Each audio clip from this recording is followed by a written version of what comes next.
In the 1980s, Britain's roads ran on British lorries, not Volvos, not Scanias, names built right here, in Preston, in Sandbach, in Wolverhampton, in Luton. Every motorway, every factory yard, every early morning run up the A1 was powered by machines made on home soil. Then, in under a decade, almost all of them were gone, bought out by Americans, swallowed by the Germans, shut down by the very British companies that were supposed to protect them.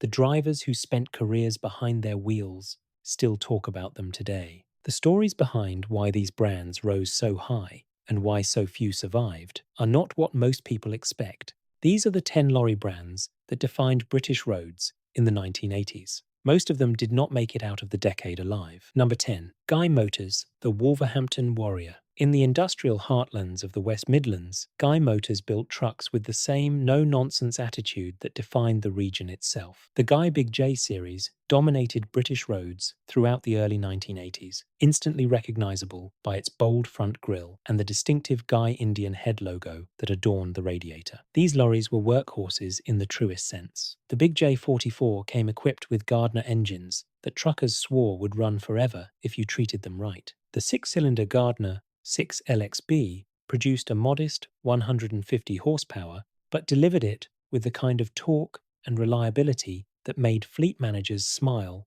and drivers confident they'd make their deliveries on time. Guy's reputation was built on simplicity and strength. While other manufacturers chased power and sophistication, Guy focused on building trucks that ordinary drivers could maintain and repair. The cab interiors were Spartan by today's standards, but everything was within reach and built to withstand years of daily punishment from drivers hauling aggregates, construction materials, and general freight across Britain. The company's Wolverhampton factory produced thousands of these reliable machines until Jaguar, Guy's parent company, decided to focus on luxury cars and sold the truck division to Leyland in 1982. That decision marked the beginning of the end for one of Britain's most respected commercial vehicle names. Number 9.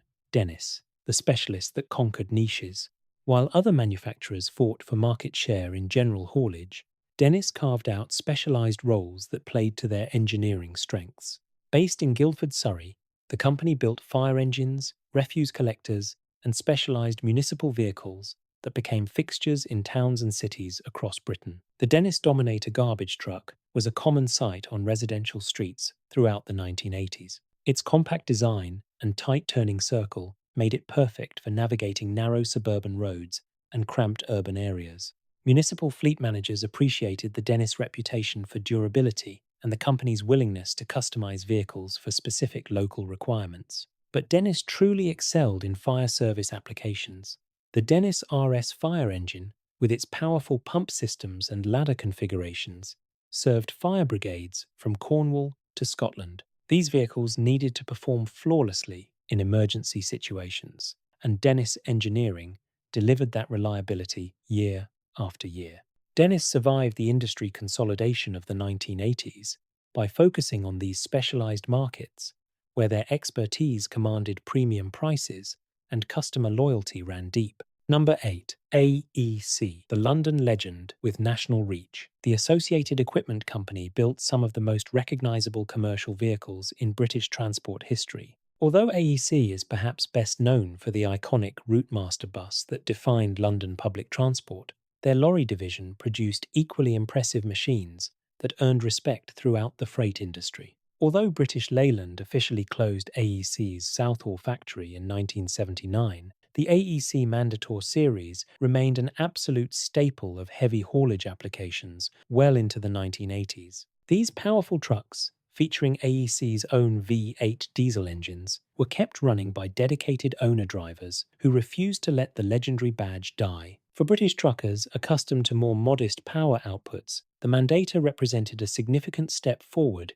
in performance and capability. AEC's Southall factory in West London had been building commercial vehicles since 1912, and that experience showed in every detail of their 1980s truck range. The build quality was exceptional, with heavy-duty chassis components that could handle the most demanding applications. Long-distance drivers particularly appreciated the comfortable cabs and the smooth power delivery that made covering hundreds of miles per day less exhausting. The company's engineering team had a reputation for innovation. They developed turbocharging systems, improved transmission designs, and advanced braking systems that often appeared on AEC vehicles before being adopted by competitors. This technical leadership helped maintain AEC's position as a premium manufacturer even as market pressures intensified. However, the Leyland takeover in 1962 had gradually eroded AEC's independence, and by the mid-1980s, the brand was being phased out in favor of the Leyland name across the entire truck range. Number 7. Atkinson, the Border Country Bruiser. From their Preston factory in Lancashire, Atkinson built trucks that reflected the tough, practical character of northern England. The Atkinson Borderer series was designed specifically for the demanding conditions faced by truckers operating in the challenging terrain between England and Scotland. But these rugged machines proved equally capable throughout Britain. Atkinson understood that British truckers needed vehicles that could handle steep gradients, narrow roads, and unpredictable weather conditions. The Borderer featured a robust chassis design, powerful Gardner engines, and transmission systems that gave drivers the low-range gearing needed for hill starts with heavy loads. The company's attention to driver comfort was evident in the Borderer's cab design. While maintaining the utilitarian character that Atkinson customers expected, the interior featured improved seating, better heating systems, and more logical control layouts. Long-distance drivers appreciated these details during endless hours, traversing the A74 between England and Scotland, or navigating the challenging routes through the Peak District and Yorkshire Dales. Atkinson's reputation was built on understanding real-world trucking conditions. Their test drivers spent thousands of miles on actual delivery routes, identifying problems and developing solutions that made a genuine difference to working drivers. This practical approach created intense customer loyalty among owner-drivers and fleet operators who depended on their vehicles to earn a living. The Atkinson name carried such respect that when Seddon Atkinson was formed through a merger in 1974, the combined company retained both names to preserve the brand equity that each had built independently. Number 6. Foden, the steam legacy that conquered diesel. Foden's history stretched back to 1856, when the company built steam wagons for Victorian industry. By the 1980s, this Cheshire-based manufacturer had successfully transitioned to diesel power while maintaining the engineering excellence that had defined the brand for over a century. The Foden S10 series, including the Fleetmaster and Hallmaster, represented the pinnacle of British heavy truck design during the early 1980s, later evolving into the legendary 4000 series in 1986. These impressive machines featured a variety of power plants, including Cummins, Rolls-Royce, and Gardner engines, producing power outputs that rivaled anything from European competitors. The S10's distinctive fiberglass cab design commanded respect from other truckers and admiration from transport enthusiasts. Foden specialized in heavy haulage and construction applications where maximum traction and payload capacity were essential. Their trucks regularly hauled 60-ton loads through quarries, construction sites, and industrial facilities where lesser vehicles would struggle. The company's reputation for building virtually indestructible chassis and drivetrain components made Foden trucks the preferred choice for the most demanding applications. Number 5. Seddon, the Oldham innovator.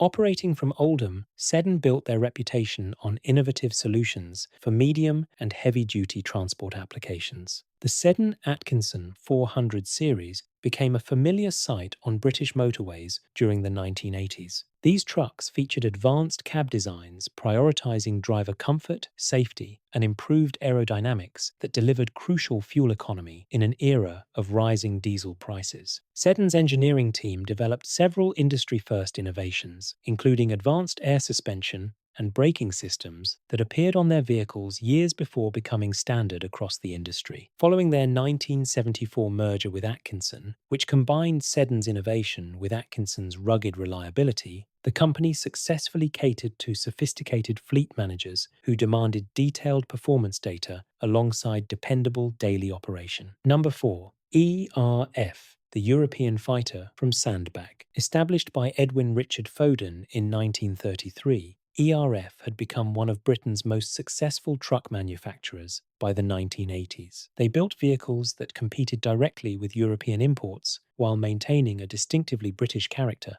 The ERF European series was designed specifically to challenge the dominance of continental manufacturers in the premium market. These sophisticated vehicles featured powerful turbocharged engines and transmission systems matching anything available from abroad. ERF combined this continental sophistication with homegrown British reliability. Their Sandbach factory maintained strict quality control, resulting in vehicles capable of demanding long-distance operations with minimal unscheduled maintenance. The European series cab was particularly impressive, utilizing ergonomic design principles, intuitive control layouts, and improved insulation to reduce fatigue during grueling 10-hour trans-European journeys. By developing strong relationships with component suppliers, ERF ensured replacement parts were readily available throughout Britain and the continent, firmly establishing themselves as a serious, reliable alternative to imported vehicles. Number 3. Scammell, the Watford heavyweight. You simply cannot talk about British heavy haulage in the 1980s without bowing to Scammell.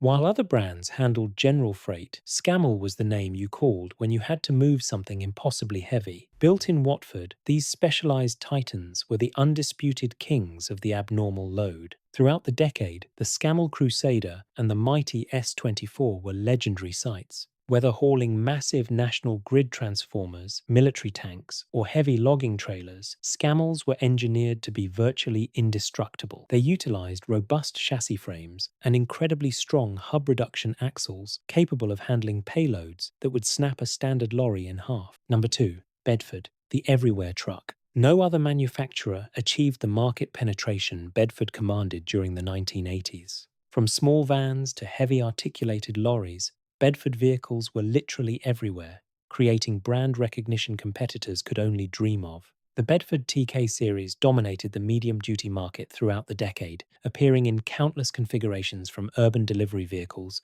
to long-distance regional haulers. The TK's success came from offering exactly what operators needed: reliable performance, reasonable purchase prices, and comprehensive support. Produced at the Luton factory with General Motors engineering expertise, Bedfords incorporated advanced design features while maintaining robust construction. Their diesel engines were highly respected for fuel efficiency and longevity, delivering operating costs that made sound economic sense. Bedford's unmatched dealer network ensured service support and spare parts were available in even the most remote areas of England, Scotland, and Wales. Ultimately, the TK cab design became an iconic part of British transport culture, instantly recognizable to anyone who spent time on the roads during the 1980s. Number 1. Leyland. When transport historians discuss the golden age of British trucking, Leyland inevitably dominates the conversation. No other manufacturer influenced the industry more profoundly.